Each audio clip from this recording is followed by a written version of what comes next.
Edo Tensei is one of the most terrifying forbidden jutsu, created by Tobirama Senju. This technique allows the resurrection of any dead ninja, as long as their DNA and a living sacrifice are available. Those who are revived possess an immortal body, nearly unlimited chakra, retain all the power they had in life, and are completely controlled by the caster through a special talisman. Orochimaru once used this jutsu, but it was only when Kabuto Yakushi mastered it that Edo Tensei reached its peak. During the Fourth Great Ninja War, Kabuto summoned an entire army of the undead composed of countless legendary shinobi. However, many extremely powerful ninja were still never revived. Why did Kabuto overlook them? Was it due to missing DNA, lack of information, or perhaps far more dangerous reasons? In this video, we will explore the most terrifying shinobi who were never summoned through Edo Tensei, and analyze why their return could have changed the entire war. Starting off this list is Hidan. While most Akatsuki members were revived by Kabuto through Edo Tensei, Hidan was one of the rare exceptions. If Hidan had been revived with Edo Tensei, he would have become nearly invincible. He was already immortal due to the Jashin ritual, a dark rite that allowed him to survive even after being decapitated.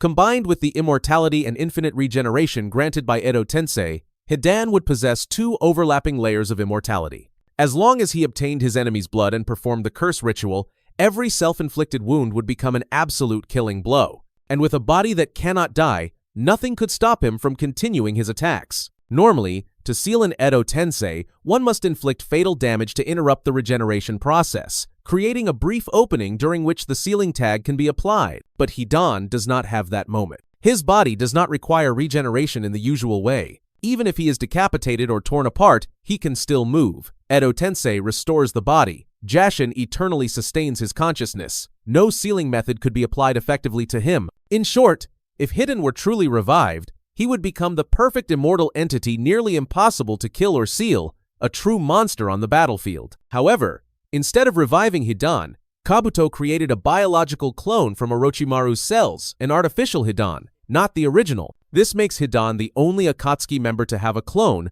but never actually summoned through Edo Tensei. Next, another extremely formidable member of Akatsuki is Kisame Hoshigaki. With his enormous chakra reserves and Samehada, a sword capable of absorbing infinite chakra, Kisame was once nicknamed the tailed beast without a tail, a living war machine who grew stronger the longer he fought. Not only that, he could also create massive tidal waves, flooding the entire battlefield and transforming any dry terrain into an environment of absolute advantage for water release. If revived through Edo Tensei, Kisame would be even more terrifying than he was in life. Even without Samehada, he would become a nightmare on the battlefield, never exhausting, never running out of chakra, and infinitely regenerating after every defeat. With his relentless, unending assault, he could wear down and destroy any formation through sheer endurance alone. However, that possibility never came to be. After his battle with Might Guy, Kisame chose to end his own life by summoning a pack of sharks to devour his body, in order to protect Akatsuki's secrets from being exposed during interrogation. That very act completely destroyed his DNA, making it impossible for Kabuto to use Edo Tensei to revive him. And to close the list of Akatsuki members who were never revived by Edo Tensei, we have Konan. Not only was she one of the leaders of the Hidden Reign, but she also consistently served on the front lines of Akatsuki during critical missions. Her paper jutsu,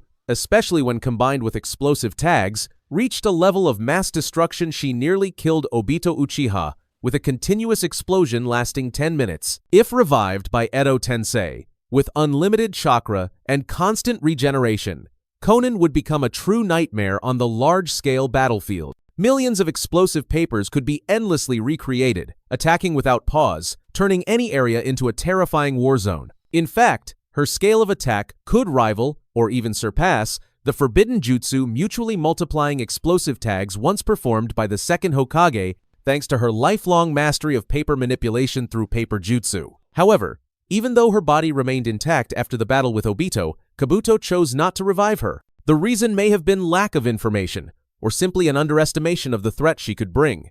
In any case, Konan remained one of the few Akatsuki members who never returned, not even during the war. Another name few remember is Juzo Biwa, once Itachi's comrade, who was also never summoned through Edo Tensei. Now we come to a character that many fans wish to see revived through Edo Tensei, Jiraiya.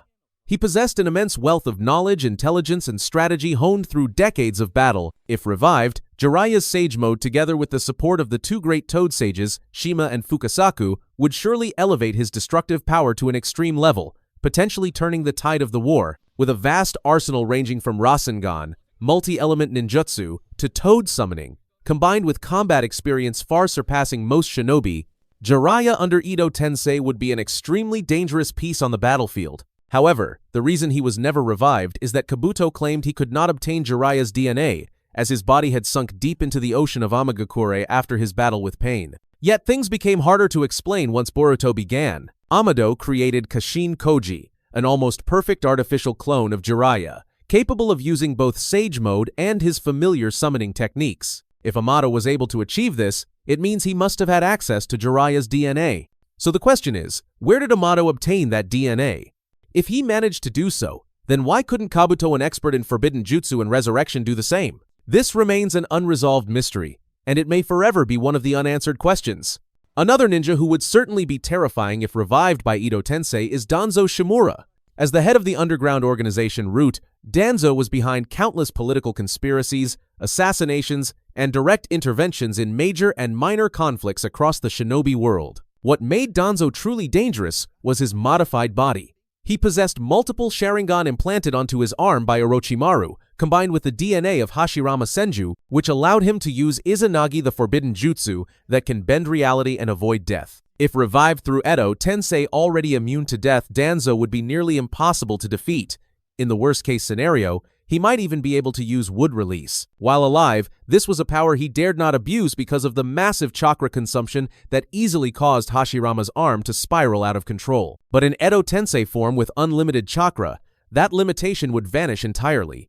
This would mean he could use it freely without concern. Combined with his powerful wind release techniques, Danzo would become a living weapon of mass destruction, charging into enemy lines like a mobile forbidden jutsu bomb. After his death battle with Sasuke Uchiha, Danzo's corpse fell into Obito's hands, meaning his DNA was not difficult to obtain. So why didn't Kabuto revive him?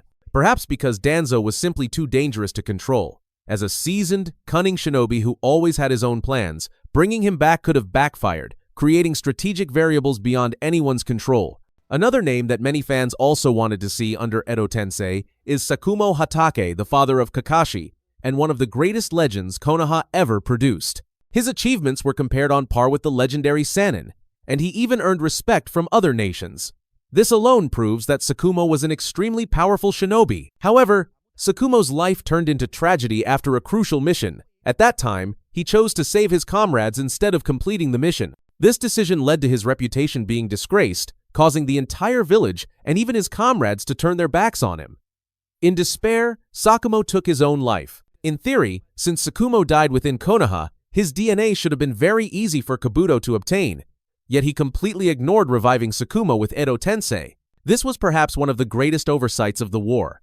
Because if Sakumo had been summoned, we would have witnessed the full skill and true power of a legendary ninja whose story throughout the series remained only in words, but never fully revealed on screen. Next is, in my personal opinion, the strongest character on this list, Might Guy, the father of Might Guy. Throughout his life, he was called the Eternal Genin because he never advanced in rank, yet he accomplished one of the most insane feats in the entire series, single-handedly defeating 4 members of the 7 ninja swordsmen of the Mist.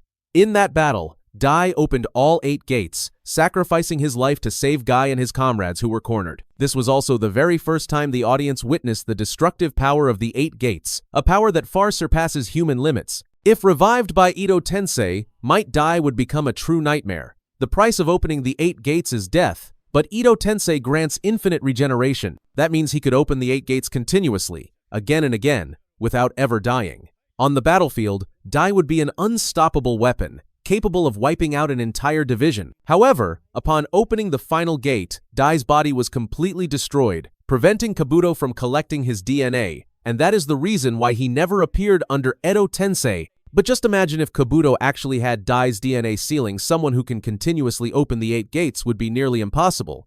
With that power, even monsters like Sage of Six Paths Madara would have to be cautious. Next, one of the legendary kunoichi that fans have always been curious to see under Edo Tensei is Mito Uzumaki, the wife of the first Hokage, Hashirama Senju, and also the very first person in history to seal a tailed beast within herself, becoming the first Jinchuriki of the Nine Tails. Not only was she renowned for holding the power of the Nine Tails, but Mito was also a true master of Fuinjutsu. She possessed the ability to completely control a tailed beast, as well as the power to seal away extremely powerful targets, even being capable of sealing other Edo Tensei. This was a level of power that very few shinobi in history could ever reach. If Mito Uzumaki were truly revived, she could become a double-edged sword for Kabuto. As a master of Fuinjutsu, Mito could potentially break the control talisman of Edo Tensei placed on herself, something almost no one else could achieve. If that were to happen, she could completely switch sides and use her unparalleled sealing techniques to neutralize other Edo Tensei on the battlefield. However, since Mito passed away naturally many decades ago, her DNA is virtually impossible to obtain. That is the reason why Kabuto had no way to bring her back. And since we are talking about the legends of the Uzumaki clan, it would be a major omission not to mention Ashina Uzumaki, the clan leader of the Uzumaki during the period of their strongest alliance with the Hidden Leaf. At that time, the Uzumaki clan was renowned throughout the entire shinobi world for their superior sealing techniques, to the point where they could seal tailed beasts and even gigantic creatures using special Fuinjutsu formations. As the head of the clan, Ashina undoubtedly mastered all of the ultimate sealing techniques, performing them with absolute precision and overwhelming power. If revived by Edo Tensei but siding with the Shinobi Alliance, he would become Kabuto's greatest nemesis. With just one precise formation, Ashina could imprison multiple Edo Tensei simultaneously. Unfortunately, Uzushio Gakure, the homeland of the Uzumaki, was utterly destroyed, and with it, the whereabouts of Ashina's body disappeared as well. Kabuto was unable to locate his DNA, and therefore, Ashina could not take part in the Fourth Great Ninja War. Next, among the Uchiha who once had ties to Konoha, not all were consumed by hatred or rebellion. Kagami Uchiha was one of the rare few who chose the opposite path. Absolutely loyal to the Hidden Leaf, he once served as the trusted right-hand man of Tobirama Senju and was also the only Uchiha whom Tobirama truly trusted. He was the ancestor of Shisui Uchiha, who would later inherit the ideal of protecting peace from the shadows. As a master of the Sharingan, Kagami was not only powerful, but also possessed a rare emotional balance, something very few Uchiha ever achieved.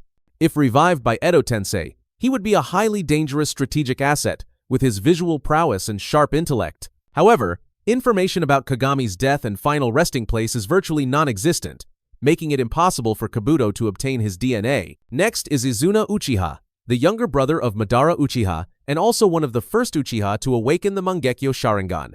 If revived, Izuna and Madara together could form an almost invincible duo. Madara alone was already powerful enough to crush the entire Shinobi Alliance. Now imagine him fighting alongside his beloved younger brother, who understood him from techniques to tactics. It would be a battlefield nightmare capable of completely changing the course of the war. However, that never happened. Madara himself secretly protected and hid Izuna's body, preventing anyone from ever gaining access to it. As a result, Kabuto was never able to obtain Izuna's DNA, and we never had the chance to witness him under Edo Tensei. This has left many fans still wondering, what was the true power of the Mangekyo Sharingan in Izuna's hands? Speaking of legendary Uchiha, it would be a serious omission not to mention the name Shisui Uchiha, regarded as the greatest genius of his generation and one of the most dangerous shinobi ever to emerge from the Uchiha clan.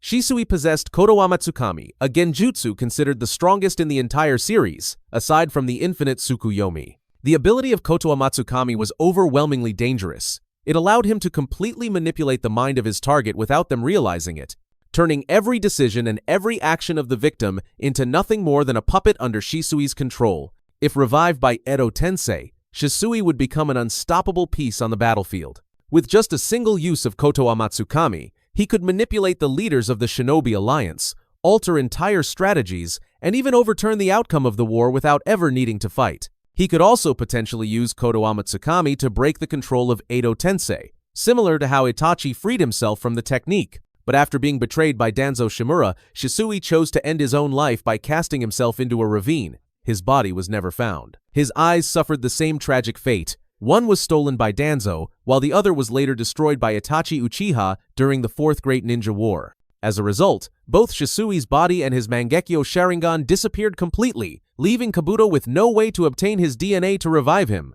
And finally, on the list of shinobi who should have been revived by Edo Tensei, Fugaku Uchiha is certainly a name that leaves fans with deep regret. Fugaku was not only the father of Itachi and Sasuke, but also the political and military leader of the Uchiha clan during Konoha's darkest period, when tensions between the Uchiha and the village reached their peak, pushing both sides to the brink of civil war.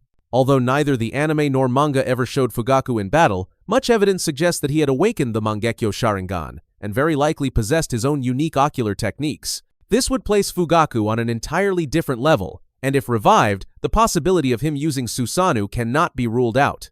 With his high-level tactical mind, unbreakable will, and Mangekyo Sharingan, Fugaku would have been one of the most difficult Edo Tensei to counter on the battlefield. In theory, his DNA should have been easy to obtain, since the Uchiha massacre occurred within the very heart of Konoha. Kabuto even managed to acquire the DNA of shinobi who had died many decades earlier, so accessing Fugaku's remains should not have been impossible. However, he was never revived.